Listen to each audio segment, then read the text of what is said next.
ৰাতিৰ আধাৰ গাহৰি কেনেকৈ দিব সেইটো আপোনালোকক ভিডিঅ' বনাই আপোনালোকলৈ দি দিছোঁ। মোৰ ভিডিঅ'টো চাই আপোনালোকে কেনে পালে মোক জনাব। এতিয়া আপোনালোকে গোটেই ভিডিঅ'টো চাওক যাতে গাহৰিকেইটা কেনেকৈ আধাৰ খায় বা মই দানাৰ লগত কি কি দিছোঁ, কি কি প্ৰয়োগ কৰিছোঁ, গাহৰিকেইটা বয়স কিমান সেইখিনি জানিব। আজি ইহঁতৰ প্ৰায় 2 মাহ হৈছে এতিয়ালৈকে গাহৰিকেইটাৰ। এতিয়া ধুনীয়াকৈ ইহঁতে ডিউচৰ দানাখিনি খাই আছে বাৰু। আজি ইহঁতৰ প্ৰায় 2 মাহ হৈছে এতিয়া।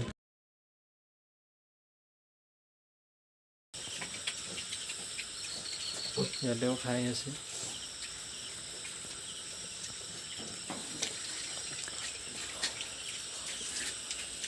এইটা মই হৈছে ডাঙৰ হোৱা নাই যিহেতু পোৱালিকেইটা মই এনেকৈ এতিয়া আধাৰ দি আছোঁ, কাৰণ এইটোত দিবলৈ অলপ ডাঙৰ হ'ব লাগিব। সেইকাৰণে ইয়াত পানীটো মই ৰাখি দিছোঁ যাতে ইহঁতে দানাটো খাই তাতে পানী অকণ খাব পাৰে। তাৰপিছত এইকেইটা মোৰ লোকেল। এতিয়া মই ৰাতিৰ ভিডিঅ' এইটো। এই লোকেলকেইটাও খাই আছে। ইয়াতে মই দিছোঁ আপোনাৰ চাপৰ দিছোঁ আৰু আপোনাৰ চাপৰ সোণা গল্ডৰ। ইয়াতে মই চাপৰ দিছোঁ আৰু আপোনাৰ ডিউচৰ ষ্টাৰ্টাৰ আৰু আপোনাৰ মাকৰ গুড়ি অলপ দিছোঁ। ইয়াতে ধুনীয়াকৈ খাই আছে এতিয়া। লোকেলকেইটাও খাই আছে ধুনীয়াকৈ।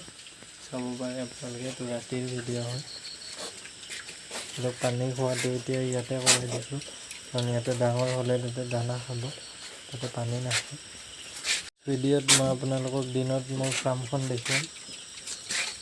এতিয়া ৰাতিৰ ভিডিঅ'টো আজি চাই লওক।